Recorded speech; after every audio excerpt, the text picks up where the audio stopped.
ఈ భారతీయులంటే ఎవరెవరు? ప్రతి పౌరుడు భారతీయుడే.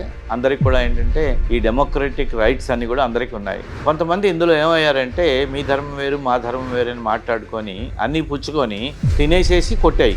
ఆ రకమైన పద్ధతిని వాళ్ళకి మొదటి నుంచి చిన్నప్పటి నుంచి కూడా నేర్పారు. పహల్గాంలో జరిగిన ఘోరం చూసినట్లయితే చాలా చాలా బాధేస్తుంది. నిలబెట్టి సెపరేట్ చేసి నువ్వు ఏ మతానికి సంబంధించిన వాడు అని చెప్పి మగవాళ్ళందరినీ ఒక 26 మందిని చంపేయడం అదంతా కూడా ఎంతో బాధాకరమైన విషయం. ఇటువంటప్పుడు మనం ఆలోచించాల్సి వస్తుంటుంది. ఏమిటి దేనికి కారణం? మనలో ఉన్నటువంటి లోపాలు ఏమిటి? సనాతన ధర్మం చెప్తుంది. సనాతన ధర్మం అంటే ఏమిటంటే ధర్మబద్ధంగా ధర్మార్థ కామ మోక్షాలని 4 పిల్లర్స్ ఆఫ్ హ్యుమానిటీ అంటాం. దాన్ని ధర్మం, అర్థం అంటే డబ్బు, కామం, మోక్షం 4వది. పహల్గాంలో ఏ మతస్థులు ఎవరిని చంపారు అనేది. ఆ మతస్థులకి ఏంటంటే ఒకటే గ్రంథం. ఇప్పుడు మనకంటూ మత పెద్దలంటూ ఎవరున్నారు? మన గుడికి వెళ్తున్నామా? ధర్మం అంటే నమ్మకం లేదు, పెద్దలంటే గౌరవం లేదు.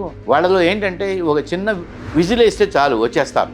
ఏమిటని అందరూ వాళ్ళు వస్తారు ముందు ఫస్ట్ వచ్చేసి ఏమిటి మనలో అదేం కాదు. ఎవరన్నా కొడుతుంటే పక్కన వెళ్ళిపోతాడు, ఎందుకంటే ఆయన కొడతారని భయం. ఈ రకమైన సిచ్యువేషన్లో మనం రక్షించుకోవాలంటే మన క్విక్ రెస్పాన్స్ సిస్టమ్ అంటారు, QRS.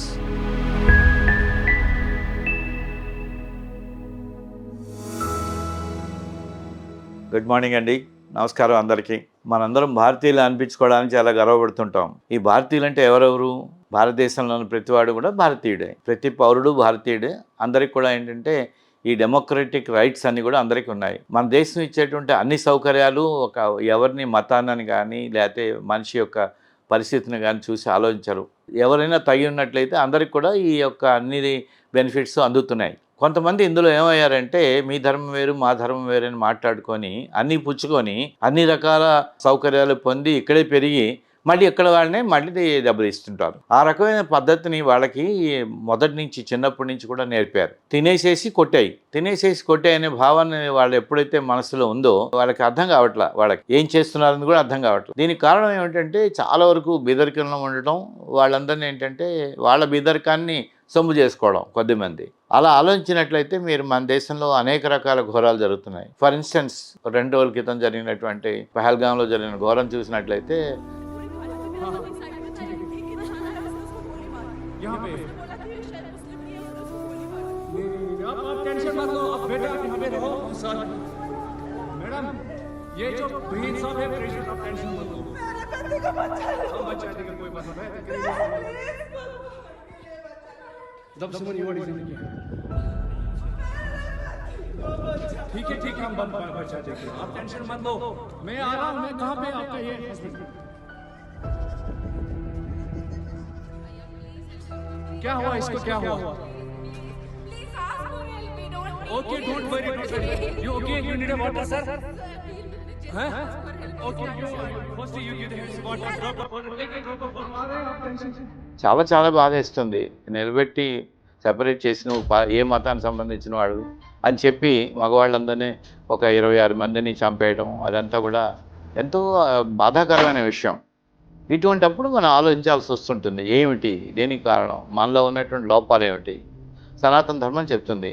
సనాతన ధర్మం అంటే ఏమిటంటే ధర్మబద్ధంగా ధర్మార్థ కామ మోక్షాలని 4 పిల్లర్స్ ఆఫ్ హ్యుమానిటీ అంటాం. సనాతన ధర్మం is nothing but 4 pillars of humanity. ధర్మబద్ధంగా ఎవరికి హాని చేయకూడదు, మన వల్ల ఎవరికి ఇబ్బంది కలగకూడదు.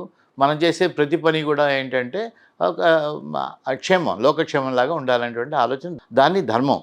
అర్థం అంటే డబ్బు లేకుండా జీవనం జరగదు కదా.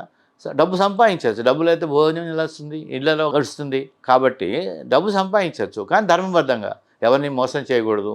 ఎవరికి ఏంటంటే మన వల్ల ఎవరికి హాని కలగకూడదు. వాళ్ళ ఆత్మక్షోభ వల్ల మనం సంపాదిస్తే అది మనకి క్షేమం కాదు అనేటువంటి చెప్తుంది. అంటే ధర్మబద్ధంగా అంటే పని చేయాలండి, పని చేస్తే డబ్బు వస్తుంది. మీరు గుమస్తా నుంచి మీరు జనరల్ మేనేజర్ వరకు లేదా ఇంకా పై వరకు ఎవరి పని వాళ్ళు చేసుకుంటూ వెళ్తారు. ఇక్కడ అంతా కూడా ఎవరిని ఒకళ్ళని దోచుకోవడం లేదు. ఒక పని అందరూ కలిసి నిర్వర్తిస్తున్నారు, అందరికి తగ్గట్టుగా డబ్బు వస్తుంది. ఆ డబ్బుతో మీరు జీవనం గడుపుకోవాలి. అది అర్థం అంటే. ఇక నెక్స్ట్ కామం అంటే ఏంటంటే కోరికలు ఎవరు వద్దనరు. మనకి నేచురల్గా రావాల్సిన రిక్వైర్మెంట్స్ అన్నీ కావాలి. మనకి భార్య బిడ్డలు, ఇల్లు, వస్తువులు అన్నీ కావాలి. అయితే అది ఇంకోళ్ళ ఇంటిని మనం లోపలికి వెళ్ళిపోయి అది నువ్వు బయటకు పో, ఆ ఇంట్లో నేను ఉంటాను, లేకపోతే ఇంకోళ్ళ డబ్బు సంచి నేను తీసేసుకుంటాను, అలా కాదు. ధర్మబద్ధంగా అంటే నీ యొక్క శ్రమకి ఎంత డబ్బు వస్తుందో అంత డబ్బుతోటి నీవు అన్నీ కూడా అన్నీ అనుభవించవచ్చు.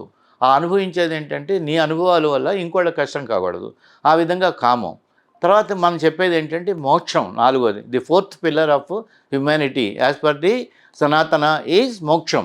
Ultimate aim of human being is మనకేంటంటే భగవంతుని యొక్క సాన్నిధ్యంలో, మనకి భగవంతుడు మనకి హెవెన్ అంటాం కదా, ఆ స్వర్గంలో దేవుడు ఉంటాడు. ఆ దేవుడి దగ్గర మనం అంతా కూడా వెళ్ళి ఆయన ఆ స్థానంలో ఉండేప్పటికల్లా మనం ఎంతో సౌఖ్యంగాను సంతోషంగాను దేవుడి యొక్క సన్నిధిలో ఉంటాం. ఇది సనాతన ధర్మం చెప్పేటువంటి 4 పిల్లర్స్ ఆఫ్ హ్యూమానిటీ చెప్పాము. ఇది పక్కన పెడితే ఇప్పుడు వాళ్ళకు కూడా ఇంకో మతస్థులు ఉన్నారు. ఇప్పుడు మనం వాళ్ళు ఆలోచించి అందరికీ తెలుసు పహల్గామ్లో ఏ మతస్థులు ఎవరిని చంపారు అనేది. ఆ మతస్థులకి ఏంటంటే ఒకటే గ్రంథం, మనలాగా కొన్ని వందల వేల గ్రంథాలు లేవు. వాళ్ళు ఏంటంటే వాళ్ళ మతంలో సంబంధించిన వరకు అక్కడ కాంట్రడిక్షన్స్ ఉండవు. నువ్వు చెప్పింది ఇది కాదు, నేను చెప్పింది ఇది కాదు అని ఉండదు. వాళ్ళకి అన్నీ చూసినట్లయితే వాళ్ళకు గ్రంథం దాని ప్రకారం వెళ్తుంటుంది. మనకు వచ్చేవాడికల్లా మనలో ఎంతోమంది ఇప్పుడు మనకంటూ మత పెద్దలంటూ ఎవరున్నారు? అసలు మత పెద్దలు చెప్పేది ఎవరు వింటున్నాం? మనం గుడికి వెళ్తున్నామా? రోజుకి 5 సార్లు మనం ప్రార్థిస్తున్నామా? మన పెద్దలకే లేదు. 1980 తర్వాత పుట్టినటువంటి అందరికి కూడా ఒక ఇండిసిప్లిన్ సిచ్యువేషన్ ఏర్పడింది. ధర్మం అంటే నమ్మకం లేదు, పెద్దలంటే గౌరవం లేదు. ఇక వాళ్ళ పిల్లలు ఏమి నమ్ముతారు? అదేం లేదు. ఇప్పుడు ఆ పరిస్థితులు వచ్చేటికల్లా మనం ఇప్పుడు చేయాల్సిన పరిస్థితి ఏంటంటే మనకు ఒక ధర్మం ఉంది, ధర్మం మంచి చెప్తోంది. ఆ ధర్మబద్ధంగా మనం నడిచినట్లయితే ఎవరికి కూడా ఉండదు. ఎవరైనా వచ్చి మనకి ఇబ్బంది పెడుతుంటే నలుగురు కలిసి మనని రక్షించాలి అనేటువంటి భావన మనలో కలగలేదు ఇప్పటివరకు. అది ఇప్పుడు మనం ఏర్పరచాలి. వాళ్ళలో ఏంటంటే ఒక చిన్న విజిల్ వేస్తే చాలు వచ్చేస్తారు. ఏమిటని అందరూ వాళ్ళు వస్తారు ముందు ఫస్ట్ వచ్చేసి ఏమిటి మనలో అదేం కాదు. ఎవరైనా కొడుతుంటే పక్కన వెళ్ళిపోతాడు, ఎందుకంటే ఆయన కొడతారని భయం. ఈ రకమైనటువంటి మన లేజినెస్ అనాలు లేకపోతే నాకెందుకులే అనే తత్వము నాకు అర్థం కాలేదు. ఈ రకమైన సిచ్యువేషన్లో మనం రక్షించుకోవాలంటే మన క్విక్ రెస్పాన్స్ సిస్టమ్ అంటారు, QRS, క్విక్ రెస్పాన్స్ సిస్టమ్. వాళ్ళకి రెసిస్టెన్స్ ఫోర్స్ ఎలా ఉందో మనకి రెస్పాన్స్ సిస్టమ్ కావాలి.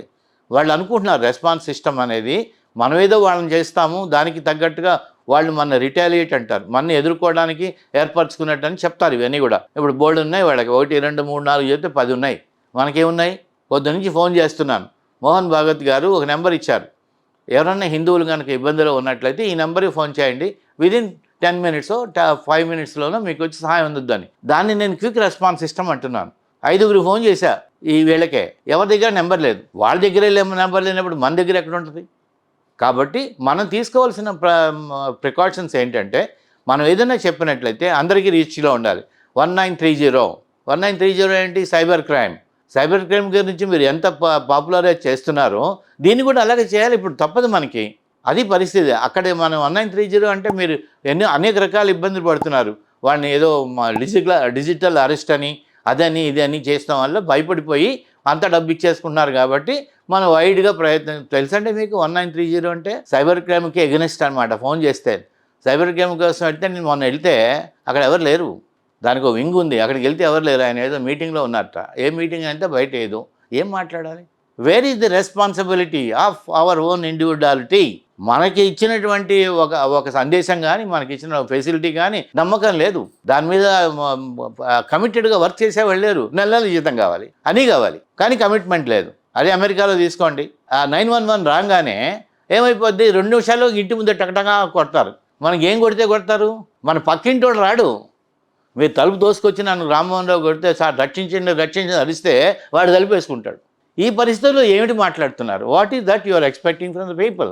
అందువల్ల గ్రాస్ రూట్ లెవెల్లోనే మనలో పిల్లలకి కానీ పెద్దవాళ్ళకి కానీ ఒక రెస్పాన్సిబిలిటీ అనేది క్రియేట్ చేయాలి. మనం ఈ ధర్మార్థగా మోక్షాలు చేయండి, మనం వెళ్ళిపోయి హెవెన్లో కూర్చుంటాం, కృష్ణుడు విష్ణుమూర్తి పక్కన కూర్చుంటాం, అది మంచిదే. అదో పక్కన ప్రస్తుతం నడవాలి కదా, పోయేదాకా అన్నీ పోయిన తర్వాత, మనిషి చచ్చిపోయిన తర్వాత కదా మోక్షం. ఆ పోయేదాకా మనం సుఖంగా ఉండాలంటే మనం రక్షించుకోవాలి కదా.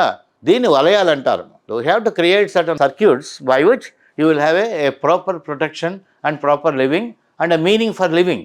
ఈ రకంగా చేయాలంటే వాళ్ళకి మనకి తేడా ఒప్పని అనుకుందాం. వాళ్ళు ఏం చేస్తున్నారు మనం కూడా అర్థం చేసుకోవచ్చు కదా. Why not we do? వాళ్ళకి ఒక ఫైనాన్స్ సిస్టమ్ ఒకటి ఉంది.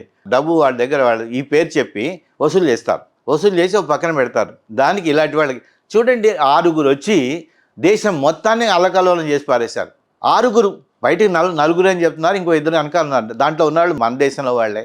వాళ్ళందరూ అంత దూరం నుంచి అంతంత పెద్ద తుపాకులు అంతంత డ్రస్సులు పెట్టుకొని రావాలంటే ఇక్కడ మన దగ్గర సెల్స్ లేకపోతే సెల్ అంటే వాళ్ళ సహాయం చేసేటువంటి మనుషులు లేకపోతే ఎలా సాధ్యం అండి ఇది అంతా?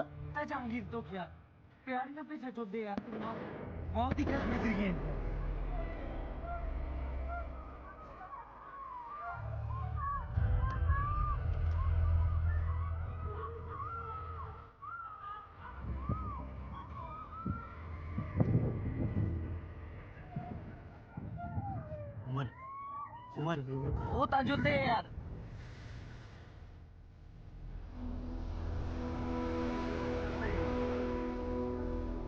कोई दिखता जहांगीर तो यार प्यार बहुत ही कर बेहतरीन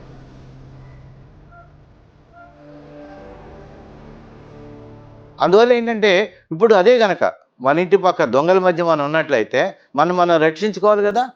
నేను భారతీయుడిని అనేటువంటి భావన ఉన్నట్లయితే ఇంకోటి అలా చేస్తుంటే చెప్పు, సెక్యూరిటీ సిస్టమ్ ఉంది అక్కడ.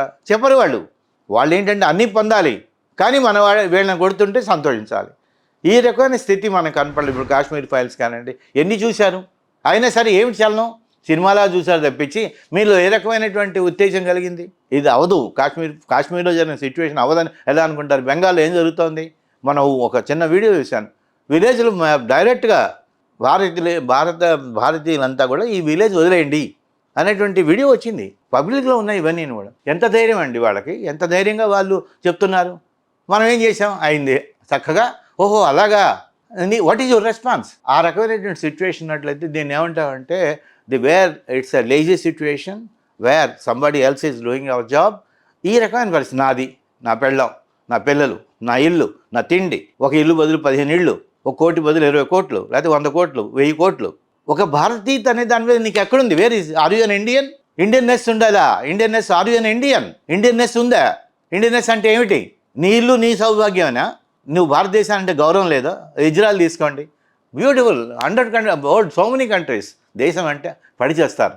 మనకి ఏంటంటే అర్థం కాదు. పొద్దున్నే బ్రేక్ఫాస్ట్, మధ్యాహ్నం కవర్లు, ఆడవాళ్ళకైతే సీరియల్స్, లేకపోతే కిట్టి పార్టీలు.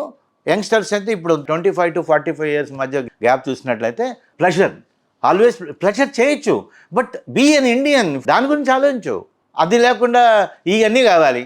వీటన్నిటి బ్రహ్మాండమైనటువంటి పరిస్థితులు. బాగుంది, చాలా బాగుంది. పాల్గాంలో సస్తే ఏం పోయింది? ఇక్కడ కూర్చొని హ్యాపీగానే మాట్లాడుకుంటున్నాం కదా. What is the action?